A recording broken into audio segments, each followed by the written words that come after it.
Hi there. I have another little touch experiment to share with you today ahead of the Care and Touch workshop that's happening in a short amount of time in the UK. It's a live in-person workshop, my first one for nearly 3 years. And this is an experiment, it's a little taster of something we'll work in more deeply in the workshop itself. But this is just to open the window on how subtle and complex our perception can be through this medium of touch. So choose a hand that you'd like to work with. You can just do it with me as I'm doing it at the same time. Choose a hand that you'd like to work with. And now find a surface of your face that your hand is interested in coming into contact with. Do it in a kind, gentle way. You might be curious about where the curves and the undulations fit in relationship to the curves and undulations of your hand. Can you feel the hard surfaces underneath the skin, the places where it juts out a little more, maybe the places where parts of your palm might rest or your fingers might rest in relationship to the little nooks and crannies. And how might you do it in such a way to maximize the aliveness of the sensitivity of the surface of the skin on the palm of your hand? So you're kind of in maximum contact. Great, great. And now, how might it be to lean a little bit of the weight of your skull into that place of contact in the hand so that the neck and the spine don't need to hold the skull up as much as they normally do. You might like to close your eyes. It might help you concentrate on it a little bit more.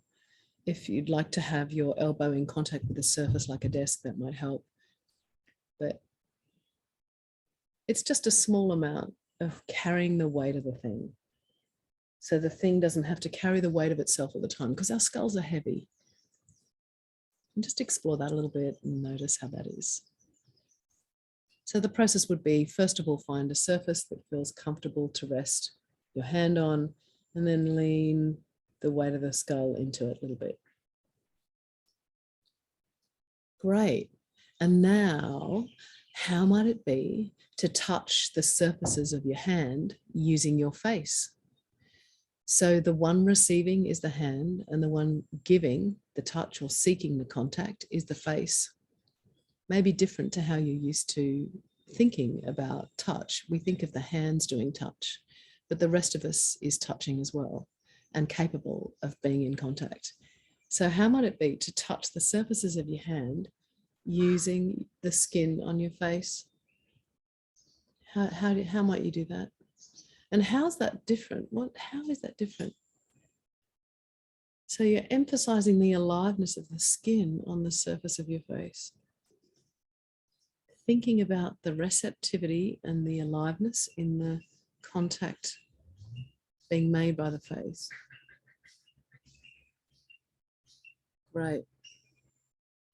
Lovely. And then if you want to go back to the first part of the experiment where you're just bringing the hand in contact with the face again, see if you can notice now that there is a feedback loop of aliveness happening between the hand and the face, that there's a conversation happening. And how can you be in touch with yourself in a way that acknowledges the conversation?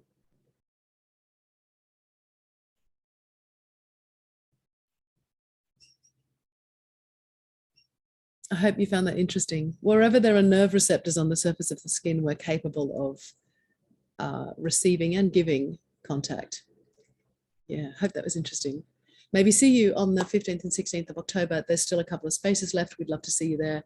If there's a price that doesn't work for you, let us know. And if there's a price that does work for you, brilliant. Okay, lots of love.